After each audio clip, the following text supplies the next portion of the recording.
You know, Halloween used to be my favorite night of the year. The candy, the costumes, the stupid horror movies. My friends and I, we lived for it. But now I'd give anything to go back to a time when the scariest thing was a jump scare in a slasher film. It all started on October 31st, 5 years ago. Or maybe it was 10. The days, they all blurred together in here. My girlfriend, Sarah, and my 3 best friends, Mike, Jess, and Kevin, all got one. An invitation. It wasn't in an envelope or anything. Tucked under the windshield wiper of Mike's beat-up sedan. It was printed on old, yellowed cardstock, the edges singed like it had been pulled from a fire. In swirling, carnival-like font, it read, Cirque du Chagrin. One night only, for those who dare to laugh in the face of sorrow. At the bottom was an address, a clearing deep in the old woods we used to party in. We were teenagers. We didn't just decide to go, it felt like we had to. It was the ultimate Halloween adventure. We piled into Mike's car, costumes on, laughing and blasting music. The drive felt longer than usual, the road narrowing into a dirt path we'd never seen before. Then, through the trees, we saw it. A single, enormous, black and white striped tent, silhouetted against the harvest moon. No music, no flashing lights, just this silent, imposing big top. It was weird, but our excitement drowned out the tiny voice of reason. As we stepped inside, the air grew thick and smelled of stale popcorn and something else. Something metallic and sweet. The place was run by a single figure, a clown. But not a colorful, happy one. He was tall and gaunt, dressed entirely in black and white stripes. His face was painted a stark, cracking white, with black tears permanently streaked down his cheeks and a fixed smile that didn't reach his hollow, dark eyes. He bowed dramatically. "Welcome, welcome." His voice rasped, like gravel and glass. "I am Bozo, the laughing clown. Enjoy the attractions. The show is to die for." He let out a short, barking laugh that made my skin crawl. The attractions were unsettling. There was a hall of mirrors where your reflections were distorted into screaming, gaunt versions of yourself. A test your strength game where the bell at the top looked suspiciously like a human skull.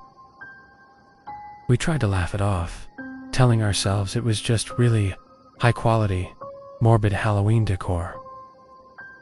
We were edgy teens. We were supposed to like this stuff, right? But the unease was a knot tightening in my stomach. The final straw was the Tunnel of Love.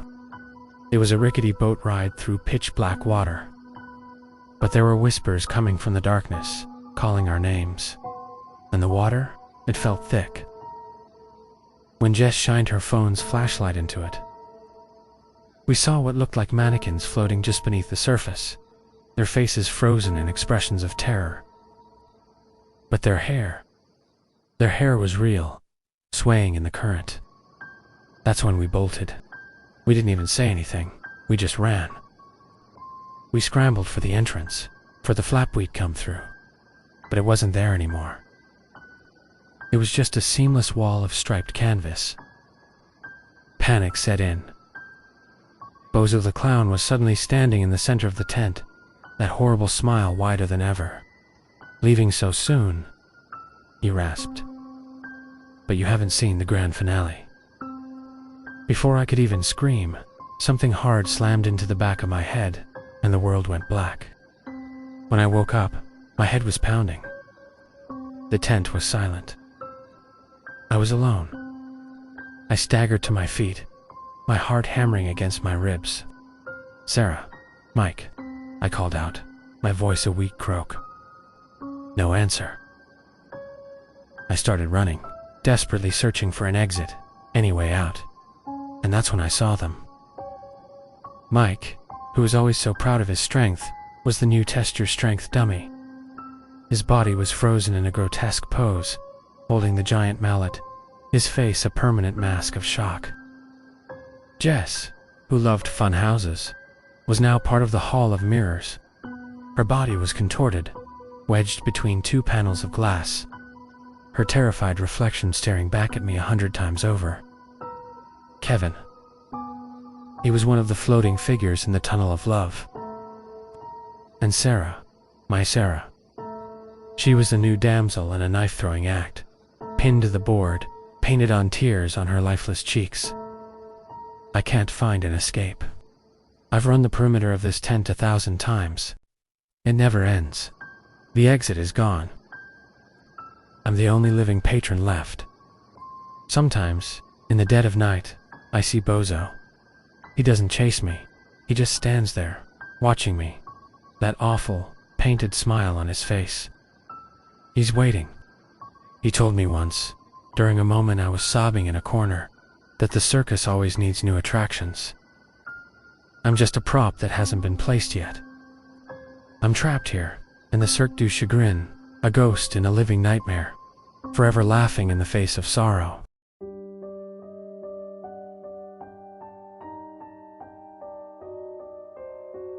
Sarah and I moved to this town.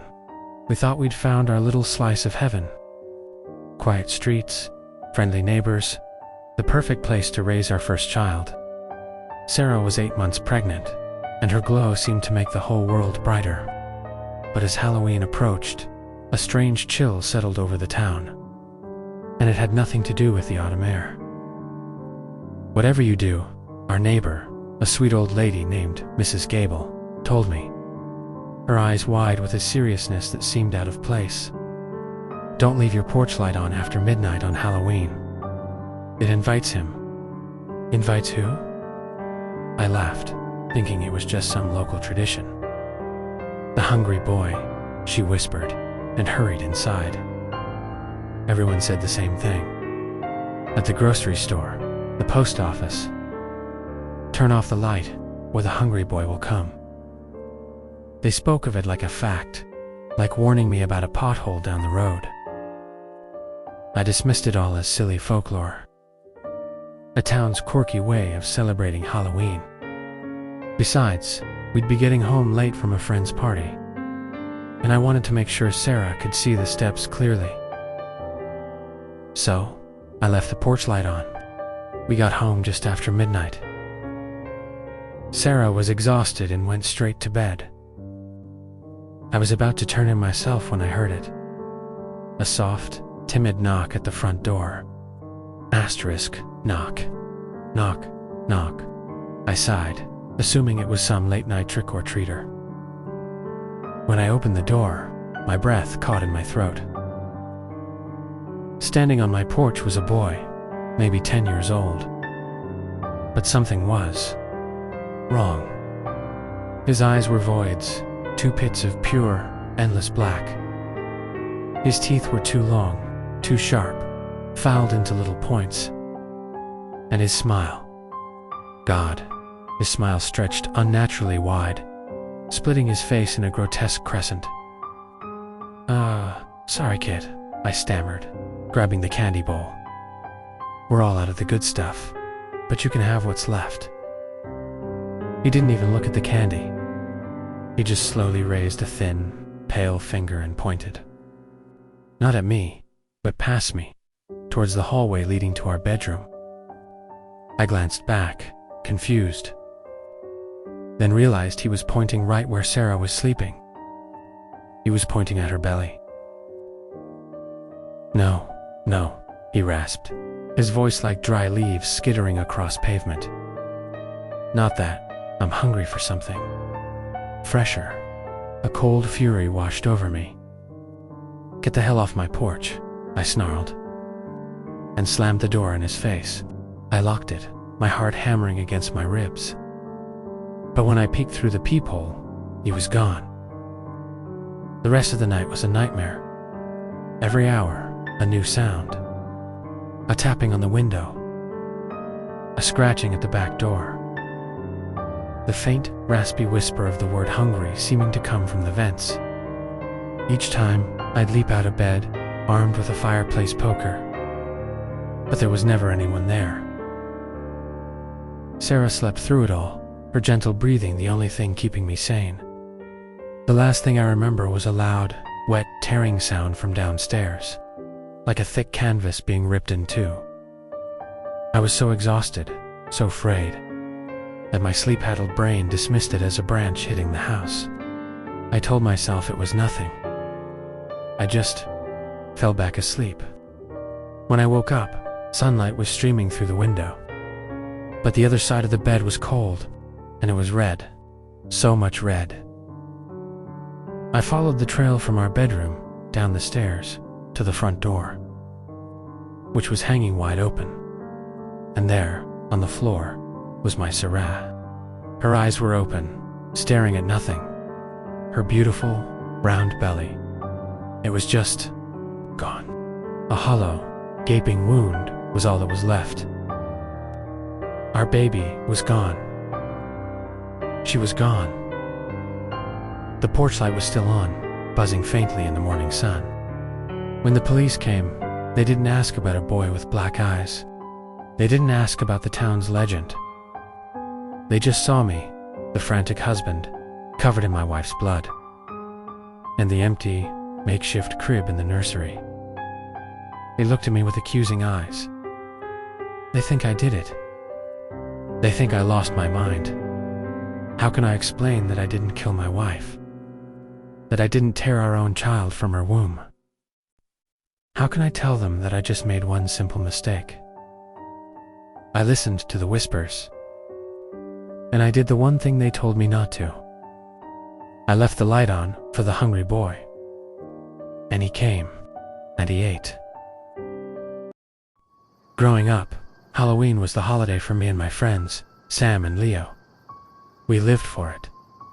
The costumes, the horror movie marathons, the mountains of candy-wheat haul home. But when we were 12, our obsession with Halloween took a dark turn, all because of the house on Hemlock Hill. Every town has one, right? The creepy, abandoned house everyone has a story about. Ours was a gothic-looking monstrosity, perched at the top of a long, steep hill, its windows like vacant eyes staring down at the rest of us. The story was that back in the 70s, the entire Miller family who lived there just vanished. One day they were having a barbecue in their yard. The next, the house was silent. No moving trucks, no goodbye notes, nothing. They just disappeared into thin air. As kids, we'd dare each other to even touch the rusty gate at the bottom of the hill. No one ever did. But this year, things were different. We were 12. We felt invincible. We were going to be the legends who finally braved Hemlock Hill. My mom warned us, a serious look in her eyes. You boys stay away from that place. It's not safe. We just nodded and promised, fingers crossed behind our backs. That night, our bags were already heavy with candy. But the real prize was still waiting. The wind was biting, whipping leaves around our feet as we started the long climb up the hill. The streetlights from the town below faded, and soon the only light was from the sliver of a moon and our weak flashlights. The house loomed over us, bigger and more terrifying up close. It looked wrong. Not just old, but sick. The wood seemed to groan under the weight of its own dark history.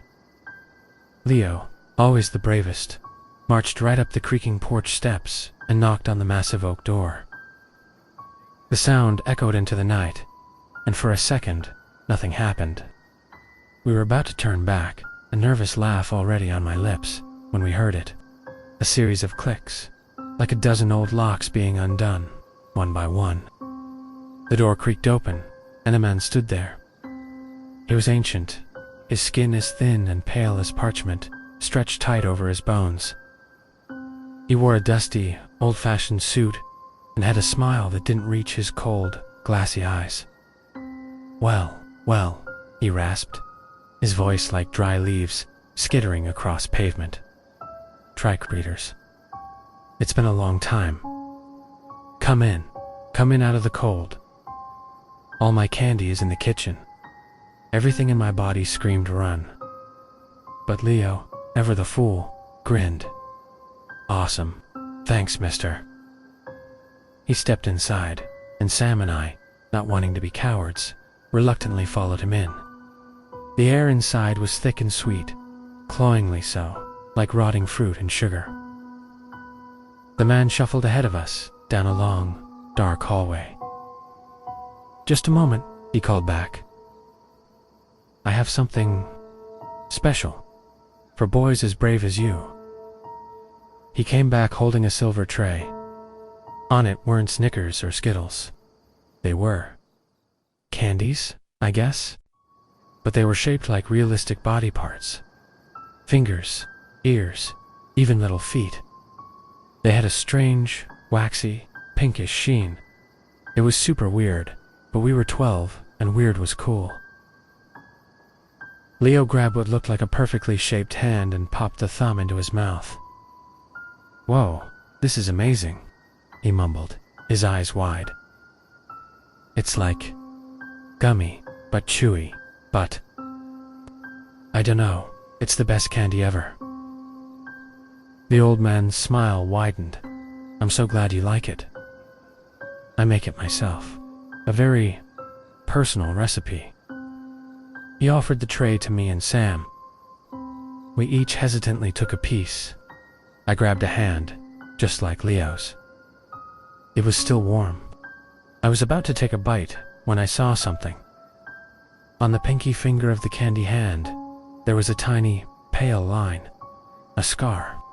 My blood ran cold. It was the exact same scar Leo had on his pinky from when he fell off his bike last summer. I looked up at Leo. He was gone. The hallway was empty except for me, Sam, and the old man. I looked at Sam, and I could see the same dawning horror on his face. He was holding a candy ear. Sam had a tiny birthmark right behind his left earlobe. And there it was, a tiny brown speck on the waxy pink candy he was holding. We didn't scream. We couldn't. The terror was a physical thing, choking the air from our lungs. The old man just stood there, his smile stretching impossibly wide, revealing rows of sharp, yellowed teeth. We dropped the candy, turned, and ran. We sprinted out the door, down the porch, and scrambled down that hill faster than we ever thought possible, not daring to look back. We didn't stop running until we burst through the doors of the police station, babbling and crying, trying to explain what happened.